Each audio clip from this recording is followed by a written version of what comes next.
Bismillahirrahmanirrahim. Assalamualaikum warahmatullahi wabarakatuh.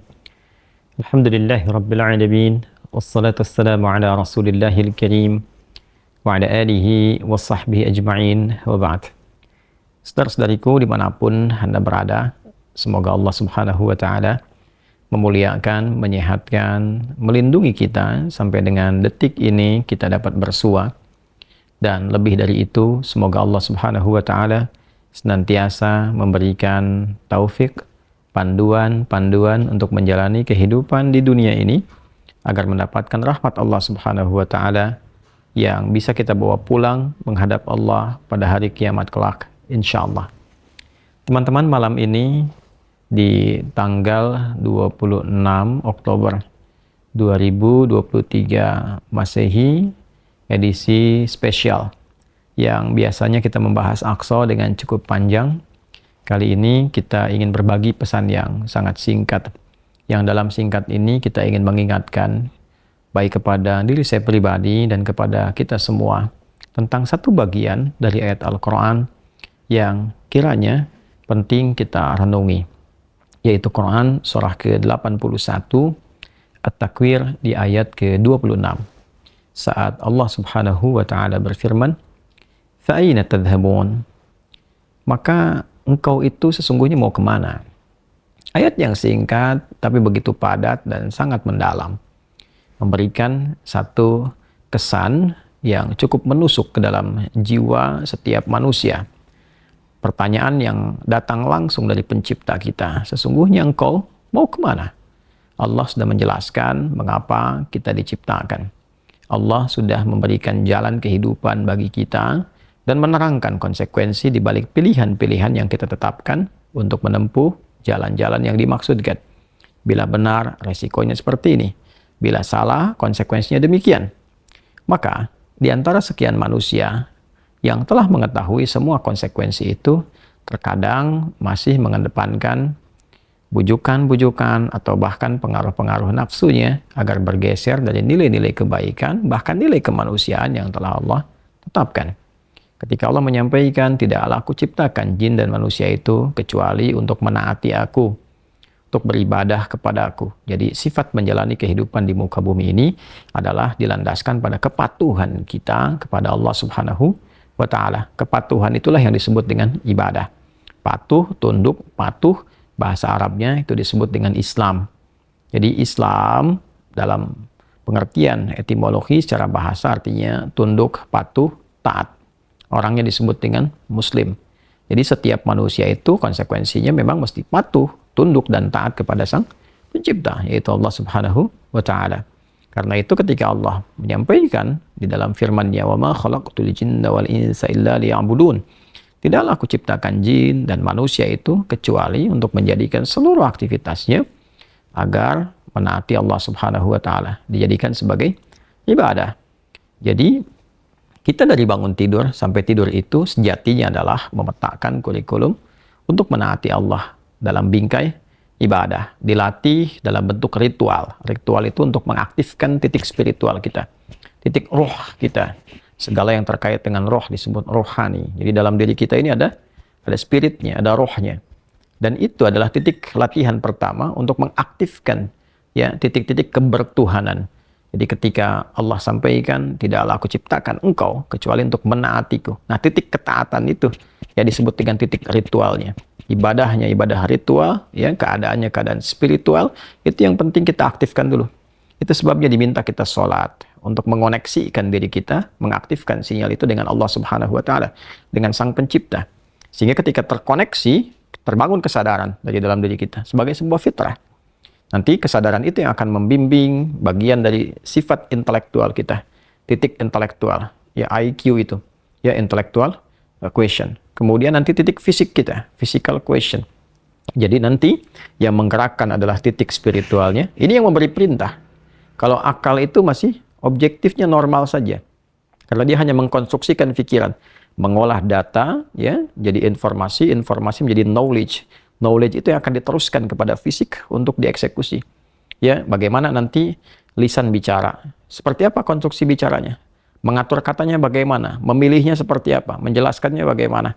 Tapi perintah untuk melakukan itu sumbernya dari sini. Ya, dari titik terdalamnya. Di dalam itu cuma ada dua. Ada jiwa takwa, ada jiwa fujur. Fa'alhamaha fujuraha wa taqwaha. Maka di dalam diri manusia itu, di titik paling dalamnya itu, ada nilai kebaikan, disebut dengan takwa, karakter moral kebaikan. Ada yang buruk disebut dengan fujur. Nama lainnya disebut dengan nafsu. Karena dari fujur keluar su, melewati nafas. Nafas ketemu su, jadi nafsu. Quran surah ke-12 ayat 53. Wa ma ubarni'un nafsi innan nafsa la'ammaratum bisu illa ma rahima rabbi. Maka semua tindakan kita, menatap, mendengar, berbicara, bertutur, sampai dengan berjalan, ujung kepala sampai ujung kaki, yang kita jadikan sebagai bagian dari perangkat beraktivitas itu, semua tatanannya, perintahnya kalau tidak dari takwa adalah dari fujur. Kalau bukan dari sifat baik, sifat buruk yang bersumber dari nafsunya. Maka semua kegiatan yang kita desain dalam setiap hari itu, kita tata. Dan Allah tanya, baik, engkau untuk apa bekerja? Ya Allah, saya ingin mencari rezeki. Baik, bagus. Untuk dapat uang. Setelah dapat uang mau kemana? Pengen kaya. Setelah kaya mau ngapain? Beli ini, beli itu. Setelah itu mau ngapain? Ditanya terus sampai ujungnya. Fa'aina tadhhabun? Sampai ke titik puncaknya. Kalau kamu sudah meraih apa yang kamu inginkan itu, harta sudah banyak, terkumpul, sudah mewah, rumah sudah megah, mobil melimpah, hidup juga kaya begitu rupa, terus mau ngapain? Ya. Maka orang-orang yang bingung pada akhirnya, dia mencari-cari ketenangan. Akhirnya balik lagi. Sudah kaya segala rupa, cuma cari ketenangan, akhirnya balik lagi ke desa, nyewa gubuk, nanam kangkung, nanam cabai. Terus kalau memang dengan seperti itu bisa bahagia, kenapa selama ini kerja keras mendapatkan sesuatu yang dikumpulkan? Balik ditanya. Kamu kedudukan pengen jadi apa? Terus. Yang di militer pengen dapat bintang 1, 2, 3, 4. Kalau perlu, jenderal besar, bintang 5. Setelah itu mau ngapain? Mau diarahkan kemana semua itu? Karena pada akhirnya semua bintang akan berguguran. Ya, wafat juga, meninggal juga. Kalau sudah selesai, purna, selesai. Demikian yang punya ilmu, punya jabatan, macam-macam. Mau diapain? Ya, ketika semua titik itu mencapai pada titik jenuhnya, di akhir itu akan balik kan. Ya, jabatan purna, harta juga jenuh, ya. Nah, di titik itu kita disadarkan, ditanya, mau kemana? Maka dijawablah dengan jawaban yang sangat mendalam. Inni dzahibun ila rabbi sayahdi. Yang terbaik adalah katakan, saya ini menyiapkan bekal untuk berjumpa dengan Rabbku. Itu jawaban yang paling indah. Ya, jadi kalau ditanya, mau kemana hidup ini? Kata Quran jawab, aku menyiapkan bekal untuk kembali dan berjumpa dengan Rabbku yang telah menciptaku. Dari situlah kemudian Allah katakan, aku berikan petunjuk kalau begitu. Yahdin. Ya, aku berikan petunjuk kata Allah. Jadi orang-orang yang menyiapkan semua aktivitasnya dan dia lakukan untuk Allah, berjumpa dengan Allah, maka Allah akan berikan petunjuk dalam setiap aktivitas kehidupannya. Diberi petunjuk bagaimana mata memandang, telinga mendengar, lisan bicara, sampai kaki berjalan. Sehingga dia betul-betul menjadi pengabdi dari Rabb-Nya yang maha menyayanginya. Pengabdi disebut dengan abdun, jamaknya disebut dengan ibadun. Yang maha menyayangi disebut Rahman, maka disebutlah dia dengan ibadur Rahman. Wa ibadur Rahmanil ladzina yamshuna 'alal ardi hauna wa idza khatabahumul jahiluna qalu salama. Demikian di surah Al-Furqan itu. Itulah puncak yang mesti kita ikhtiarkan dalam kehidupan, yang kita selalu sampaikan dan komitmenkan sejak bangun tidur. Dan kita katakan, alhamdulillahilladzi ahyana ba'da ma amatana wa ilaihin nusyur.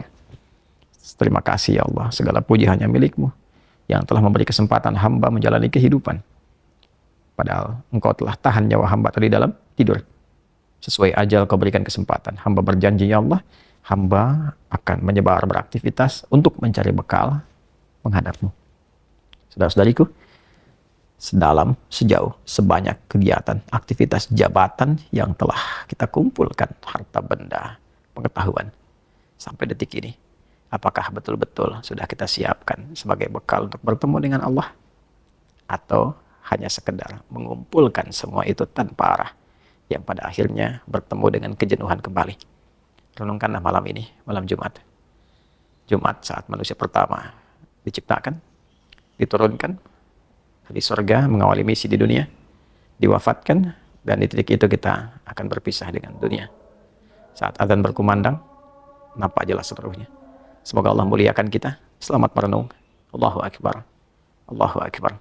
Subhanakallahumma bihamdika nasyhadu an la ilaha illa anta nastaghfiruka wa natubu ilaik. Alhamdulillahirabbil alamin. Assalamualaikum warahmatullahi wabarakatuh.